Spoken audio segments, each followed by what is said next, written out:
একুশের প্রথম প্রহরের শহীদ মিনারের প্রাঙ্গণে নেমে আসে মানুষের ঢল। ভাষা শহীদদের প্রতি শ্রদ্ধা জানাতে বাংলাদেশ জাতীয়তাবাদী দল, রংপুর জেলা ও মহানগর বিএনপির নেতৃবৃন্দের পাশাপাশি যুবদল, ছাত্রদল এবং বিভিন্ন অঙ্গ ও সহযোগী সংগঠনের নেতাকর্মীরা ফুল দিয়ে শ্রদ্ধা জানান। এছাড়াও ভাষা শহীদদের স্মরণে শ্রদ্ধা নিবেদন করেন বিভাগীয় প্রশাসনের ঊর্ধ্বতন কর্মকর্তা, জেলা প্রশাসন ও পুলিশ বিভাগের দায়িত্বশীল ব্যক্তিরা।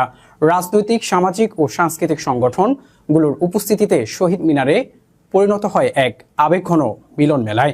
ভাষার জন্য আত্ম উৎসর্গকারী বীর শহীদদের স্মরণে একুশের এই প্রহর জুড়ে ছিল নীরবতা ও শ্রদ্ধা আর চেতনার অঙ্গীকার।